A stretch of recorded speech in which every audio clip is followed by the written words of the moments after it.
fellow Chevrons. In this episode, Airman First Class Julia Ahasey chats with Chief Master Sergeant Kimberly Pollard. Chief Pollard is the Chief of Air Force Enlisted Developmental Education at Headquarters Air Force at the Pentagon.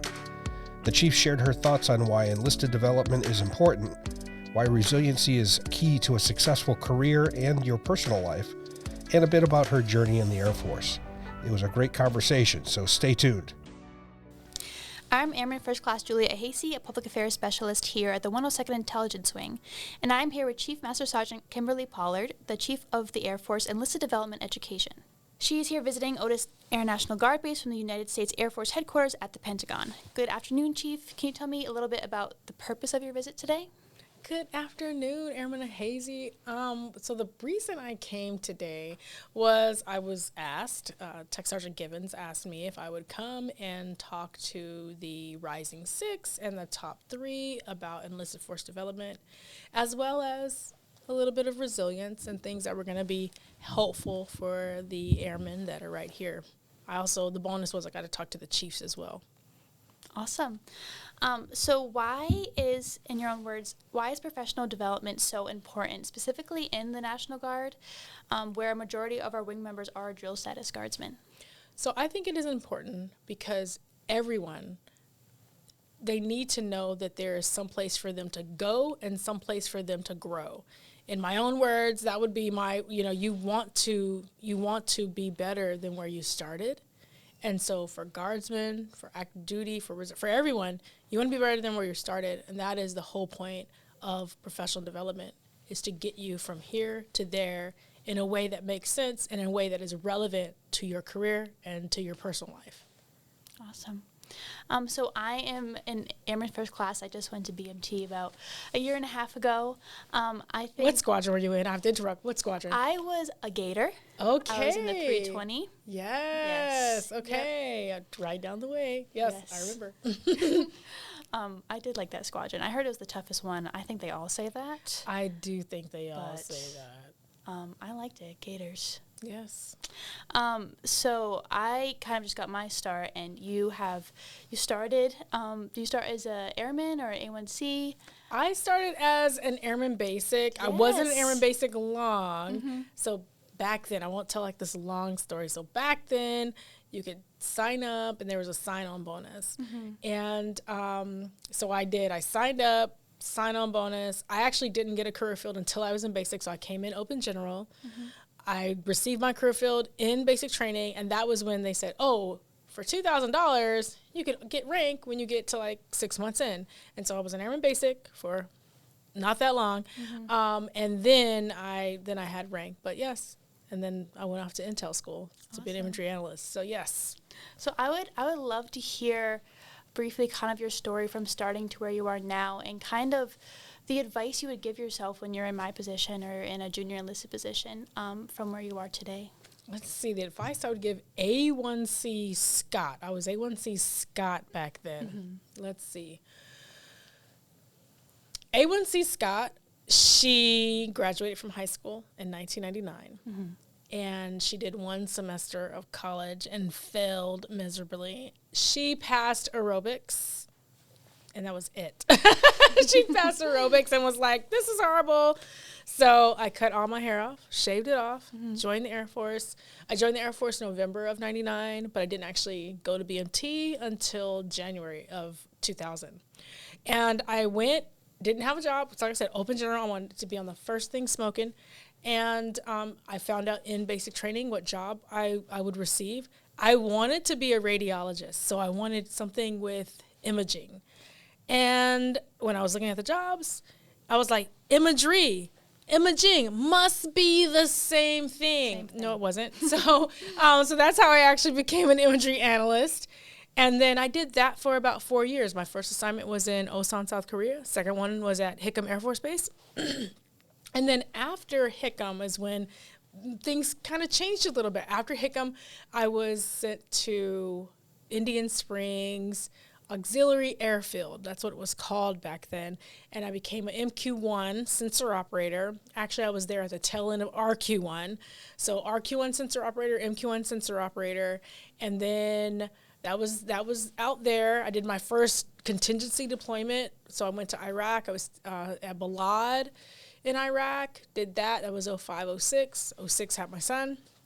And then I came back from there. I was working between Nellis, and by then Indian Springs had become Creech Air Force Base. So I was working between Nellis and Creech, and spent a lot of time in remotely piloted aircraft around that time. Now we're at about 2009. I was asked, a lot of us were asked, do we want to stay Intel, or do we want to go to this new path with remotely piloted aircraft and become a new career field? And that's when I decided to leave Intel. Well, I thought I was leaving Intel. I never, ever left Intel. But I decided to, yes, I'll become a sensor operator. And so some of us were grandfathered into the new one uniform AFSC. We didn't have a tech school, so I went to Intel school. So we didn't have a tech school. We had a formal training unit, but the one we had was only at Creech Air Force Base. And so by then we're going to stand up a new formal training unit at Holloman Air Force Base. And then we also didn't have like staff jobs. I didn't even know what those were back then, but we had one in Air Combat Command. And so I ended up going to Holloman and help stand up that formal training unit for MQ9. So I went straight from MQ1s to MQ9s. And then after that, they said, hey, do you want to go to the Pentagon? And yes, so went to the Pentagon, ended up in the Remotely Piloted Aircraft Capabilities Division. Then I ended up in A3, so I was in A2, then A3, and then the rest is pretty much history, because then it kind of took off from there. And I was at the Pentagon for 5 years. Then I was at Creech Air Force Base, went back, and then I went to basic military training to be a squadron leader out there, and then National Aerospace Intel Center to be the command chief, and now the Pentagon in force development. So it's been a whirlwind. I have not been bored one single day. A long journey, but that all sounds very different and very exciting. Very different. Yes. So when you were back at your start and a few years in maybe, what advice would you give yourself back then, knowing what you know now throughout your whole journey? Yes. I totally didn't even answer that question. Yes. What advice would I have given myself? I would have told myself to be patient. I was in a hurry. Why? I don't know. But I would have told myself to be patient, and I would have also told myself, be patient, and you have all the tools you need. Right. You don't need any extra whatever it is that you think you need. You have all the tools. The tools are inside you. Be patient and believe that it will come at its right time, because it did. Amazing. Yes. So far, while you've been on base, how have you found your experience here on Joint Base Cape Cod and at the 102nd Intelligence Wing? This has been great. This is my first time to Joint Base Cape Cod. It's my first time to the Intelligence Wing. All of it's first time. It's my first time to Massachusetts. Oh, wow. So all of it has been great. It has been a warm welcome. I loved meeting your wing commander. He really talked about the mission here, talked about the different changes, talked about the things that are going on. And so to get that introduction right away, and then talk to your chiefs who are very much inspired and excited about force development, and then the NCOs. So it has been a warm welcome. Everyone here cares about the future of development, the future of airmen, and the future of families, and everyone wanting to do bigger things and better things. So it has been really great. It's been a warm welcome. Plus, you all introduced me to, I think, Cape Cod coffee. Yes. Which was delicious. And I'm glad you liked it. It was delicious. And then there was like a box of other baked treats, I think by another Cape Cod bakery or something. Mm-hmm. And so I was going to say, there's also delicious food here, which is important to me. I do love to eat. Yes. You have to try that too. I will. I can't wait. Yes. Dinner will be seafood. Awesome. So I know you are a resiliency expert and advocate, and in your presentation today, you talked to a lot of the 102nd Wing members. You talked about value-based goals and how they've brought you to where you are today throughout your career and your personal life. Do you mind talking about your passion for resiliency a little bit and why it should be so important to our airmen? I don't mind talking about that at all. Great. Originally, when resilience walked into my life as a named entity, I didn't know it was anything other than, making yourself feel better. Right. It walked into my life in 2009, actually, when I was making a decision to move from Holloman to the Pentagon, because at the time I was a single mom. And I was making this decision as to if my son should go ahead of me and maybe stay with his dad for a year. His dad was also active duty. Stay with his dad for a year, or if he should stay with me and we do this movement. But overall, my concern, or what had me so concerned, was I was wondering, am I choosing my career over my son? And so then after that, I walked into Airmen and Family Readiness, and I asked if I could talk to anyone that could talk to me. Mm-hmm. And I can't remember if she was the military family life consultant, or if she was, I think she was just the counselor that worked there. I think I just needed someone to talk to. And she starts talking to me, and she's going through all these different things. And then at the end of talking to me, and I'm like, oh my gosh, yes, I feel like now I have a few options. I can do some things. I knew, okay, my family is important to me. The Air Force is important to me. These are all things that are important. So what should be my next move? As soon as I had those things ready, she actually at the end pulled out this little square object, and she said, what I just went over with you is resilience. And what she had the one from the Army. Oh. And she had gone over with me that everything I just showed you was resilience. And then I asked her, I said, well, how do I learn how to do this for other people? And she said, oh, then you're going to want to become a master resilience trainer. Mm-hmm. That seed was planted in 2009. That it didn't get wings and sprout until 2014.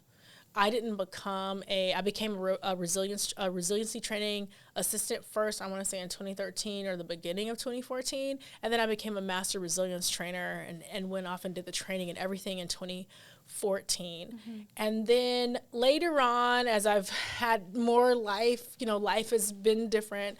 Life is life-in. So as life has been life-in, I decided that I wanted to become a resilience building leader. Trainer, which is pretty much one of those coaches.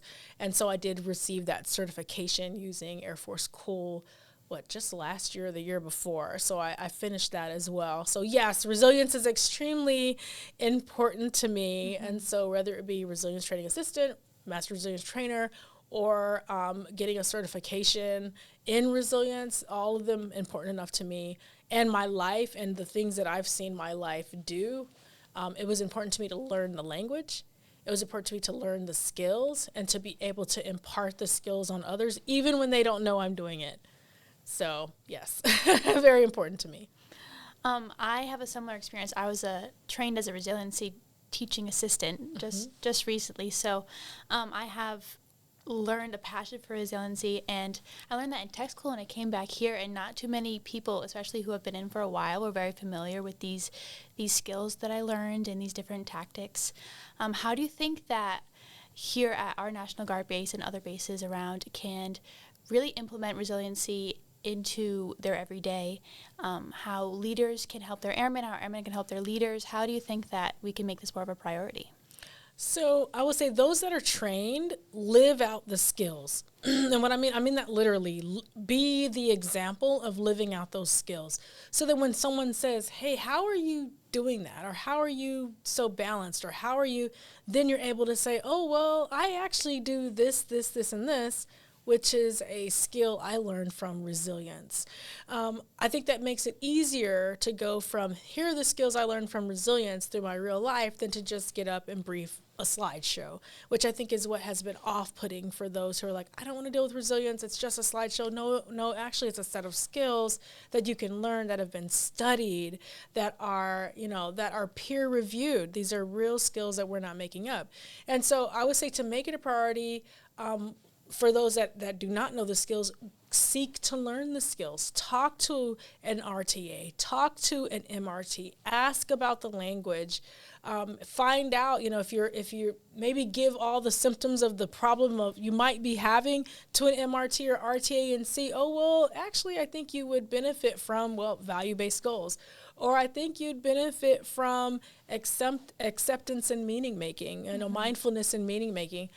There could be something in there if we see it as a skill and a tool instead of another brief, or it's more than a buzzword for those of us who 100% believe that it's helped us in our lives.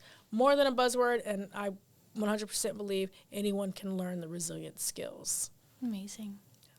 I agree, and resiliency is very important to me, and it's been present in my shop, I've seen, and it's starting to be more present around base as well in the recent years. I think so too. A lot of the people that came to talk to me afterward, I can tell that they've learned some of the skills, and even if they're keeping it a secret, they are using them. So I have a lot of hope for the wing because, like I said, the people that came to talk to me after I talked, they're using the skills, even if they're keeping them to themselves.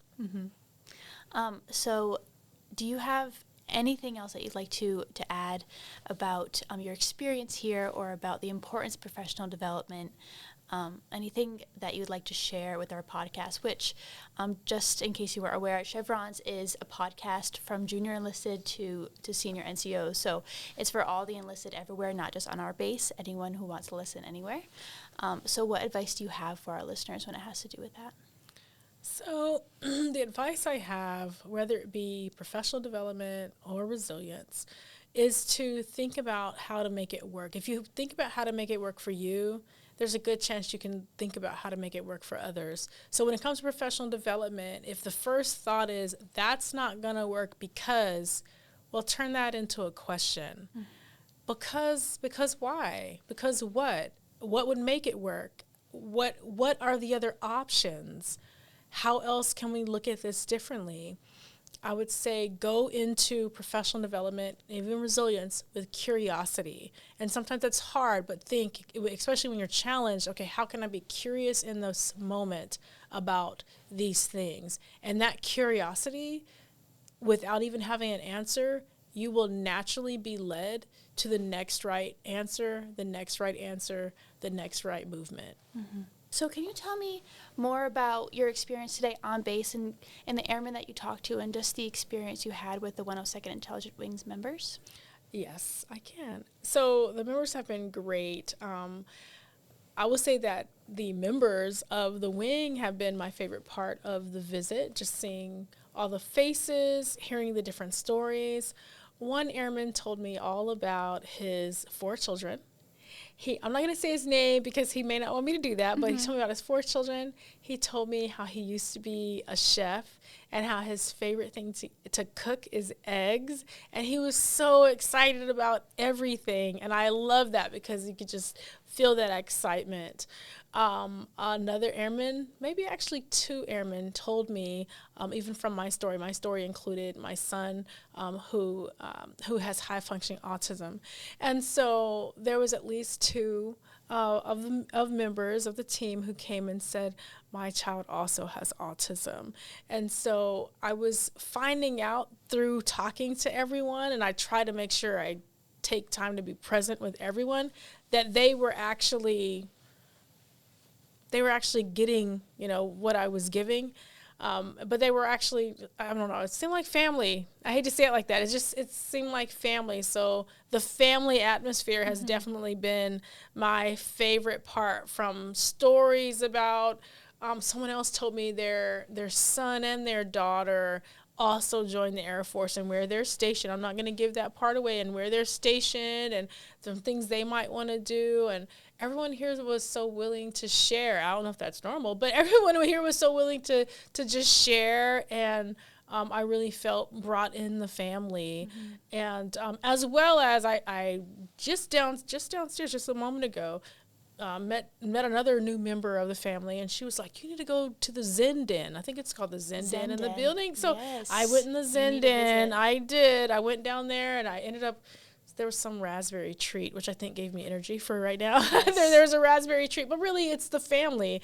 I really like family atmospheres, and I have felt like family since I landed in Massachusetts and came on base. I've definitely felt like family. Arms were brought around me, whether they know it or not. So yes, the people, my favorite part. Yeah, this base is very, very open, and there's a big family aspect here too. I think just because a lot of people have been stationed here for a very long time, and their family joined. My family's in the military, my parents are in, and my little sister. So it's very much, a lot of people know each other here. And when you're open, the way that you were in your presentation, I think that it invites other people to be very open as well. And that's how you connect between members of the wing, and just in the Air Force in general is just being willing to be open and then share your story so others feel that they can too. I'm hoping that they definitely receive that. I did receive that quite a bit in feedback that it was an open and vulnerable story. It's the truth, and I will say this of what I shared. It happened 8 years ago, and that is also in its own lesson. Sometimes we're not ready to share hard things, and we're not ready to share those things that are vulnerable to us and that make us raw, whether in or outside of uniform. Sometimes we're not ready, and sometimes we do need time. Right. And in the passage of time, you actually end up getting the lessons that you need to share anyway. So right away, I was not able to share. And in fact, I'm going to go back to your master resilience question. I was trained in 2014. Everything I talked about in my presentation happened in 2015. The year after. Yeah. I was not ready to talk about this the year after. Of course not. I tried. And I couldn't get through it, and I didn't want to be on stages crying. And I also had to prioritize my family because of what was literally happening. Right. So it took me a few years before I could actually share what I shared on stage today. And like I said, now it's been 8 years. My son is, he was 8 then. He's obviously 16 now, but he's about to be 17. So we've moved past some of that and to a new chapter. So that would definitely, anyway, it would have been hard if I had tried too early, and which is a whole lesson in, yes, you could be vulnerable, but you do also need to make sure, is it time to be vulnerable? Are you ready to be vulnerable? Have you moved past whatever it is you're trying to be vulnerable about? And then I'm a Toastmaster. I also do a lot of writing, and I'm in a creative writing class now. And my creative writing teacher, she loves to say, and even in Toastmasters, what do you want the audience to actually receive from your message? What lesson do you want them to get? Do you just want to give them a whole bunch of emotions that they're going to have to shift through, or do you want to give them hope and give them something to look forward to and give them peace of mind, or give them that thing that says, okay, I am in the middle of my journey, wherever that is, but I can move forward and do something different. Or one of the ahas someone came up and shared with me is, you just shared with me that I am in this part in my journey, and it's time for me to recalculate my route. The whole thing is route recalculation. Sometimes we need to figure out we're lost so that we can recalculate the route. We're not always ready to talk about that. I regularly, the reason why it was, I guess, easier for me to come up with a presentation on recalculating the route is because, yes, imagery analyst, but sometimes when I drive, I get lost, and I'm like, recalculate, right? So that's important. But sometimes right when I get lost, I can't call someone and be like, oh my God, I'm lost, because I'm still lost. I actually still need the GPS. I still need all those things to help me get unlost, and then I can pick up the phone and call someone later. We need to know that in our lives, that sometimes when we're right in the middle of whatever it is, may not be the right time to do all this, vulnerability sharing. Right. But then after the fact, after you've figured out where you're going, or after you've even gotten to the location, the journey, and then said, oh, that was everything I learned while I was lost in the sauce. I do like saying lost in the sauce. These are all the things I learned while being lost in the sauce. Now I can share. Right. And so that's, even in its own, I have to say that as a resilience practitioner who's also, I also have a deep responsibility for what I share with an audience, that it is also responsible to share vulnerability and authenticity responsibly. Right. So that we're just not leaving the audience hanging or oh, emotions, now what am I going to go do? No, I'm not trying to do that. So yes, back to that resilience one. Yes. So to process what you're going through first and being able to understand it and rely on those resources that we have, whether it's our family or if it's professional help, or or that the Air Force does provide for us as well. That's right. And we have that strong support system here on base and at home, hopefully. And then when we're ready, there is that power and vulnerability, so others can learn from your story that happened 8 years ago and you're able to tell now. Yes. And then just connect with each other too and feel like they can be vulnerable. Yes. Oh, all those things, because all of those things literally happened during that entire journey, connecting with others, the exceptional family member program, seeking help, all those things happened in that journey, and everything you said, sums it up. How to get through it, and then how to share it responsibly. Right. And we learned in our resiliency program, too, the power and the importance of resiliency in accomplishing the mission, too. Because, yes, we need to take care of each other, and we're mission-focused, but we can't complete the mission if our people aren't okay. That's right. So we got to take care of our people so that we can accomplish that mission, because if something's happening at home, especially when you're a drill status guardsman and your full-time career is your civilian career, and you're only here 1 weekend a month and 2 weeks a year, that becomes very important. So when we come into drill weekends and our training, just to really check up on each other and practice those resiliency skills with each other so that we're fit to fight. Yes, and you had mentioned not being okay. And I remember being asked a question and having to tell someone, not being okay is not a weakness. Mm-hmm. It's okay for you to know you're not okay. And then, like you said, these skills apply to mission. They apply to not being, they apply at home. Mm-hmm. So you can be in status, not in status. They apply across the board. We joke. They apply in traffic. So that you're not going crazy when someone does something crazy in front of you. They apply I would be talking all day about how they apply in every way. In every situation. I remember talking about the traffic scenario and just kind of controlling your reaction. That's one of the resiliency skills, being able to have something happen and then be able to think about it first before you react. Yes. And that's just something you can use in your everyday and in the Air Force as well. I always say, people don't think about it. I'm like, when was the last time you replied to a message without thinking? Right. Or you just emotionally said something or emotional reply. That's traffic. Yeah. That is, it happened right in front of you, it happened to you, and then you just, it came out of your mouth. Right. That's traffic. And we have to see that that's happening every day. And then going back to us being a team and a family here at this wing, do we want to treat our family like that? Do we want to treat our teammates like that? We don't. So we do need to stop and think first, so then we can keep, moving out and doing the mission together. Mm-hmm. I love all of this. I could talk about resilience all day. I love it too. And I'm just getting started with it. Yes. Yeah. I see great things for you. Thank you. I do. I see great things. Thank you. So we're good on time. Is there anything else you wanted to talk about or add, or? I think that's good. I like that, because I do feel like we at least came back around to saying, there's a responsible way to share vulnerability and authenticity. So we have to be careful, those who are practitioners of the resilience, make sure that we're doing it the right way. Right. And then honestly, right, make sure we're not, that's a whole other thing. I'd get off on another tangent on what you should and shouldn't do, but yes, I love all of it. Thank you so much. That's advice. Thank you so much for taking the time to talk to me today. I really enjoyed our conversation. I think that our listeners will get a lot from this conversation. So I hope so. You're so welcome. Thank you for the invitation. This has been great. Thank you.